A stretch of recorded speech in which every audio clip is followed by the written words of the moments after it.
Tonight, police released CCTV from two recent break-ins on the Eyre Peninsula. And it's back to school for South Australian students as Year 12s prepare for exams. From our 7 Spencer Golf Studios, your nightly news with John Hunt begins now. Good evening. CCTV vision has been released of two men wanted over a brazen smash and grab at a Port Lincoln business last week. Meanwhile, confronting vision of a knife-wielding robber in another incident in Whyalla has also been released. Nathan Regter has more. The thieves targeted the deli here on Shepherd Avenue in the early hours of Wednesday morning, nearly a week on, and detectives are questioning just who these people are. Security vision released by police shows a missile launched through the glass door. The hooded thief then seemingly tries to unlock the latch before kicking in the glass. A few seconds later, another man joins him and heads for the till. Whilst in the store, they've stolen a box of cigarette lighters, of all things. One suspect is described as wearing a maroon-coloured top over a grey jumper. Police say the second thief was wearing a black tracksuit. What we're hoping is that people who view the CCTV footage may recognise them from their physical appearance and their gait and their demeanour. It's the latest break-in in Port Lincoln following a recent spike. The city's community house was targeted earlier this month with 2 teenagers charged, while in an unrelated incident, a hair salon was targeted twice in just 10 days. Overall, the number of break-ins is down a little bit from the same time last year. There has been a recent spike, but we've now sort of gone back to a pattern where it is below where it has been historically. Police have also released confronting vision of a knife-wielding robber who stormed into a Whyalla Playford service station on Tuesday night and fled with cigarettes. The police investigation is ongoing. Anyone with information is encouraged to contact Crime Stoppers. New Australian research reveals COVID-19 can live on surfaces longer than originally thought. Previously believed to live for up to 2 weeks, a CSIRO study shows it can actually be present for up to 28 days. It also reveals the deadly virus lives longer on surfaces, such as banknotes and mobile phone screens, than influenza. The study prompting a rethink of health protocols, including renewing the push for cashless transactions. The predicted La Niña weather event is set to make the coming months wet ones for South Australia. The Bureau of Meteorology today releasing its October to April severe weather outlook, predicting more rain than usual for the state. Heat waves are also expected to be more humid and last longer. However, there's a chance of fewer days of extreme heat compared to an average season. The wet conditions also potentially presenting a greater risk of bushfires, with the Weather Bureau warning the conditions could increase grass growth. Meanwhile, 3 prescribed burns have been given the green light to go ahead across Eyre Peninsula in a desperate attempt to prepare the region for the upcoming bushfire season. The recent downpour forcing some plans to be postponed. An anxious sight as an enormous smoke cloud appears, flames burning in tinderbox scrubland.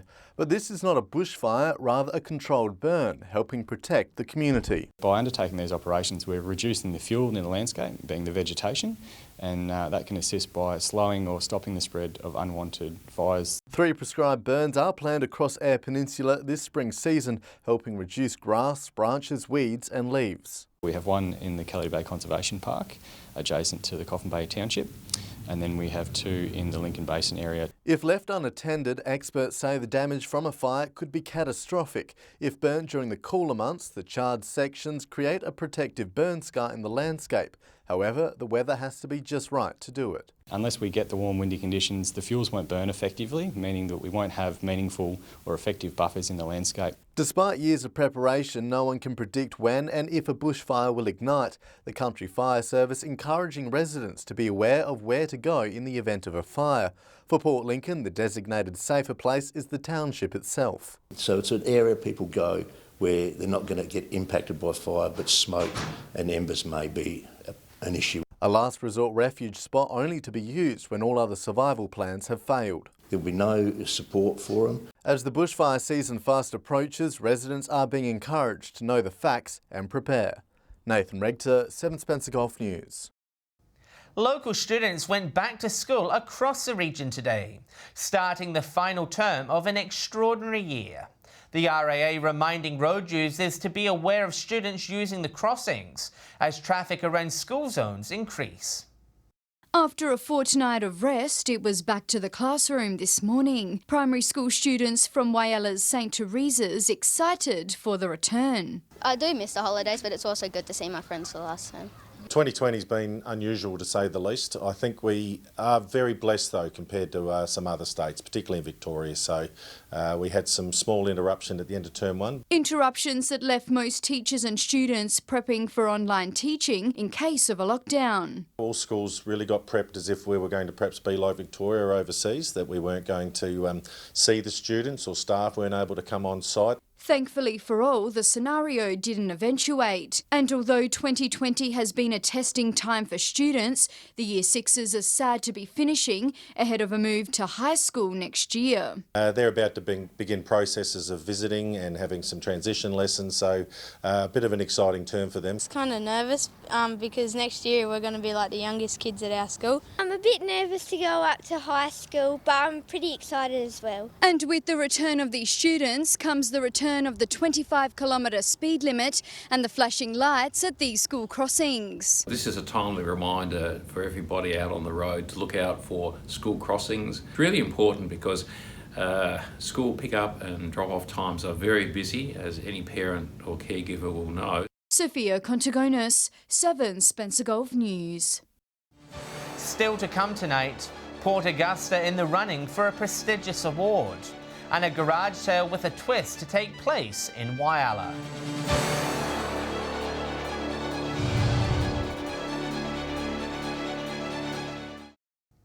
Welcome back. Whyalla boaties have had an inquisitive visitor join them over the weekend, with a great white shark spotted 800 metres offshore. This footage, captured by Blake Chilton, shows the white pointer getting cosy with the boat. The 4-metre shark leaning into the vessel as onlookers took out their phones to video the experience. Experts say the shark was most likely attracted by fish baiting or motor vibrations. Port Lincoln Council has welcomed its new Chief Executive Officer, with Matthew Morgan taking over the reins from interim boss Rob Donaldson. Mr. Morgan has moved from Karoonda, where he's been the CEO of the District Council since early 2018. He brings with him more than 17 years of local government experience.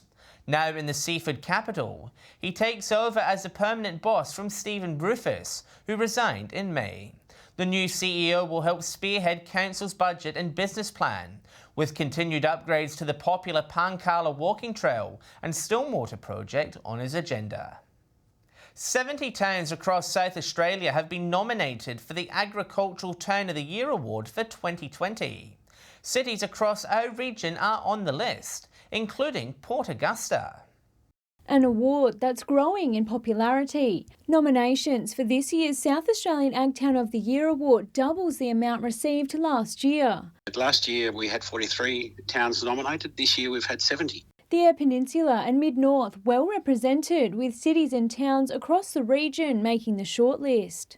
Port Lincoln, Port Pirie, Port Augusta, a place like Robertstown, who's been struggling with drought, etc. Port Augusta's mayor crediting the growth of a local food business for the city's nomination. When you look at our $200 million Sundrop renewable energy farm, that's one of its own in Australia and providing produce to Australians, that's a phenomenal feat in itself. It certainly allows the towns to pitch things that are important to them. And he's hoping the Jewel of the North takes out the title. And it's not only recognition for the city, the community, but also for places like Sundrop Farms and also the sterile project that's going ahead. So that's what it's all about. He says the nomination shows a shift in how the agriculture industry is perceived. I think people don't look at the broader view of agriculture, and this will assist that happen in the new generation. The winner will be announced in February, followed by a community event held in the town in April. Laura Milovanovic, 7 Spencer Gulf News. Registrations for this year's biggest garage sale trail in Whyalla are now officially open, with locals set to join more than 400,000 stalls across the country. The event will also take place online for the first time. One person's trash is another person's treasure. Whyalla households, schools, community groups and local businesses preparing to put their unwanted gear up for sale. We have 3 opportunities to get involved in the garage sale trail, which is happening on the 21st and 22nd of November. The first, an at-home stall with locals having the chance to search through your garage for a bargain. The second event will be a first-time online experience. If you go onto the garage sale trail /Whyalla online, and you'll be able to see who's registered, who's doing what and when. In its 10th year, it helps locals to make and save money at a time when we need it most. We're talking about people using community to be able to find objects they need to finish a project or find a dress they need for a wedding without having to go and buy something new every time that they may only use once or twice. The multi-award-winning sustainability event helping reduce landfill and encourage residents to reuse and reduce waste in their homes. Whyalla's Green Economy shop also on board with the idea. So my shop is focused on zero waste and sustainable items, so it's meant to be able to show people a better way, options that they can get. Obviously being in the country, give them a chance to see, touch, feel. So far, Whyalla has 9 registered locals with more than 100 stalls selling over 300 items. More information is available online. Sophia Contagonis, 7 Spencer Gulf News. Stay with us after the break. We'll check all the latest sports scores from across the region. And the Flinders Rangers preparing to rock later this month.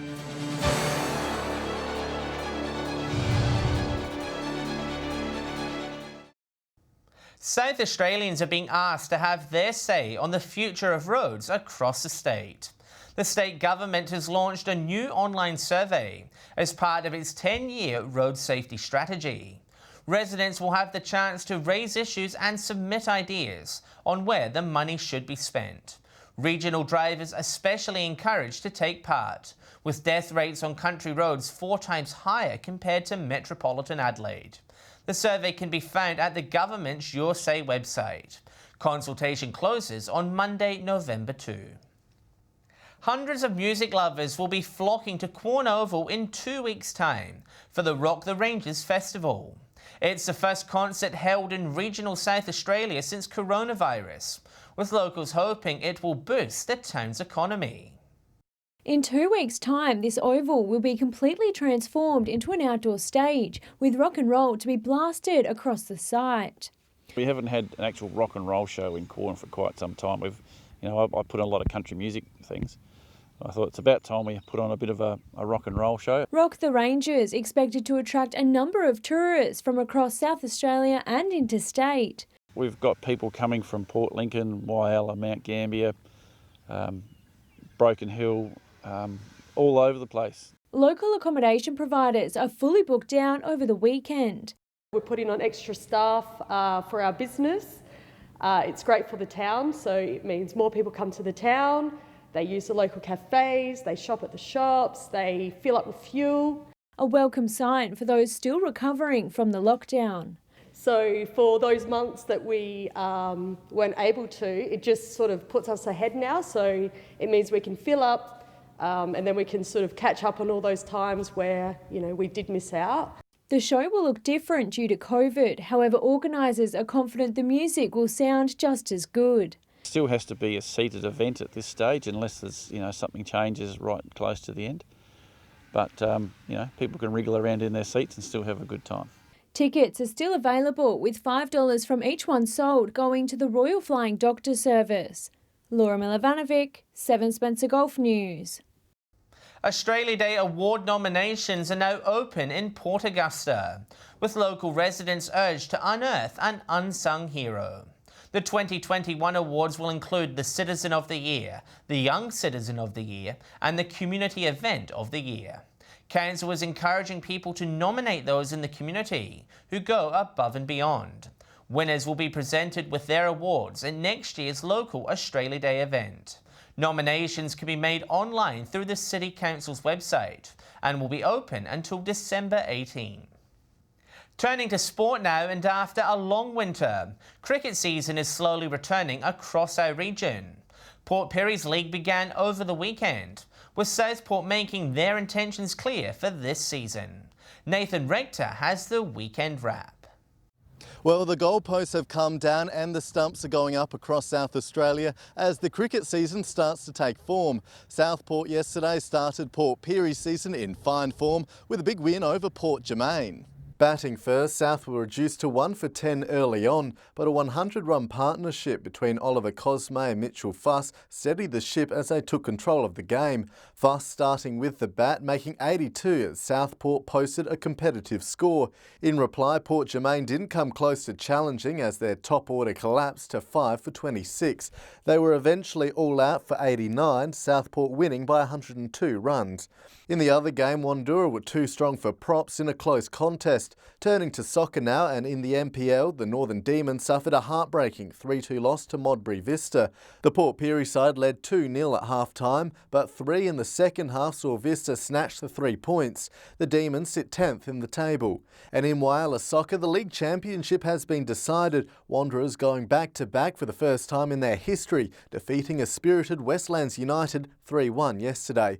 In a tense game, a double from Daniel Arbin and a late one from Dale Robinson secured the title with 1 round left to play. In the other match, Still United will finish the season last after Croatia defeated them 2-0 on Saturday. So that's all in sport for another week. A big congratulations to Wanderers on their success. I'm sure they'll be celebrating hard. John. The party is probably still going as we speak. Thanks, Nathan. Stay with us after the break.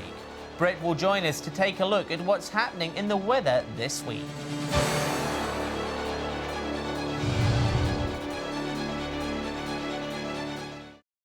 Hello again. Summer weather is expected across our region over the next few days, with warm and sunny conditions expected through until Thursday. With more, here's Britt with the latest weather forecast. Thanks, John, and good evening. It's been a warm and partly cloudy day across the region with maximum temperatures in the late 20s and early 30s. 32 degrees was the region's high recorded at both Whyalla and Woodner this afternoon. It reached a top of 31 degrees at Port Augusta, Kadina and Cleve.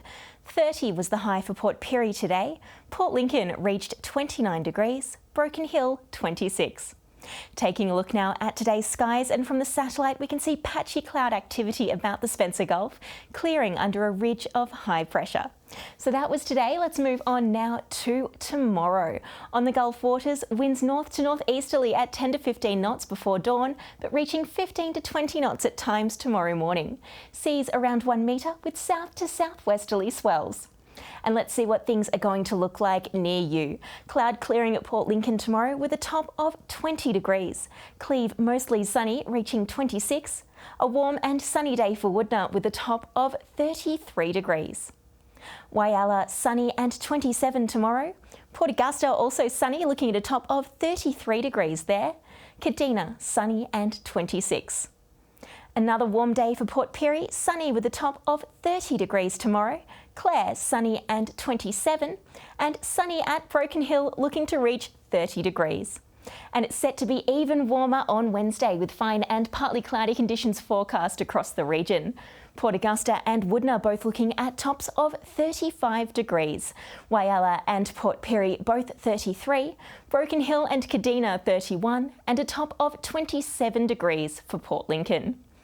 Showers expected about the lower air peninsula on Thursday, with cloudy conditions about the west coast, strong winds developing about the eastern air peninsula, and partly cloudy conditions elsewhere. A top of 35 degrees expected for Port Augusta, Woodner looking at a top of 33, Whyalla and Broken Hill both 32, Port Pirie 31, Kadina 28, and a top of 24 degrees for Port Lincoln. And finally now, a quick look ahead to Friday with showers forecast for the lower and eastern air peninsula, Flinders, Mid-North and York Peninsula areas. Remaining dry at Broken Hill with an expected top of 29 degrees, Port Augusta 26, Whyalla and Port Lincoln both 23, Woodner 22, Kadina 21 and a high of 18 for Port Lincoln. And John, that brings me to the end of the forecast. Back to you. Thanks for that, Britt. And that's your local news this Monday evening. Thanks for joining us. I'll have updates later. and we'll be back tomorrow night at 7 p.m. Until then, on behalf of the team, have a great evening. Good night.